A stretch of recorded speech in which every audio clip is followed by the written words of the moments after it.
आज मैं आपको एक ऐसी प्यारी कहानी लेके आया हूँ, सुन के आपका दिल खुश हो जाएगा। गुरु नानक देव जी एक बार सत्संग कर रहे थे, गुरुद्वारे में बैठे थे। आपको मालूम है उनकी तो रहम, उनका जलवा तो बड़ा ज़बरदस्त था। तो हजारों लोग उनकी संगत में आते थे।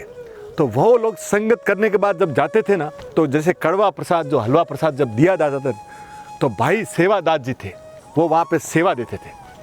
तो एक बार वो जब सेवा दे रहे थे, तो एक लड़का, एक व्यक्ति था जो लकड़ा चलाता था। तो वो लकड़ा चलाते चलाते वहाँ आता था और वहाँ रुकता था। गरीब आदमी था और वो जैसी संगत में गया, दर्शन किए, और जब वो कड़वा प्रसाद, हलवा प्रसाद लेने गया ना, तो सेवा सिंह जी ने उनको बोल दिया, ए हट। अच्छा, उसको बोल दिया हट। वापिस वो खड़ा रहा। अरे तू रीछ जैसा कहाँ बीच में आता है? क्या बोला? रीछ जैसा कहाँ बीच में आता है? अब वो बोला, पर वो गरीब आदमी था, कुछ बोल नहीं पा रहा था, और उसको हलवा प्रसाद भी, कड़वा प्रसाद भी दिया नहीं। थोड़ी देर बाद उसने क्या देखा कि नीचे कोई कड़वा प्रसाद गिरा हुआ था। तो वो गरीब आदमी ने लिया और मुंह में खा लिया। और वो जाते जाते उसके मन में आया कि यार मैंने ऐसा कौन सा काम किया कि सेवा सिंह जी ने मुझे रीछ बोल दिया।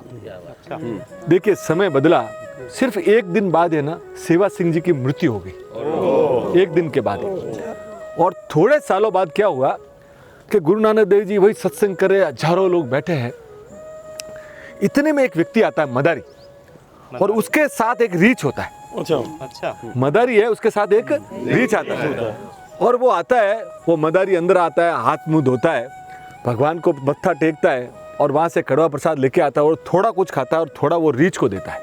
और रीछ दोनों हाथ पे खड़ा हो जाता है, और वो हाथ जोड़ते हुए उसके आंखों से पानी आ रहा है। वो संगत बैठी हुई रोज देखती है।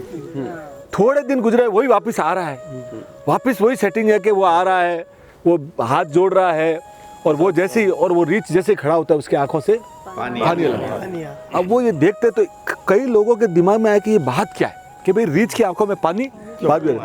तो एक दिन उन्होंने गुरुजी को पूछ लिया कि गुरुजी ये क्या है, ये क्या चीज़ है, आप थोड़ा बताइए ना। तो गुरुजी ने बोला कि आपको पता है? बोले बताइए सर। तो उन्होंने बोला कि मैं आपकी जिज्ञासा शांत करता हूँ।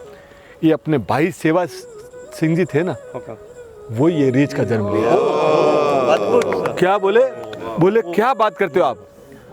बोले साहब तब उनके जो सेवा सिंह जी के जो लड़के थे, बाद में वो सेवादार बन गए थे, वो गुरुजी के चरणों में गिर पड़े और उन्होंने बोला कि गुरुजी, उन्होंने आपकी जीवन भर सेवा की है, आप इस रीछ की योनि से उनको मुक्ति दिलाइए।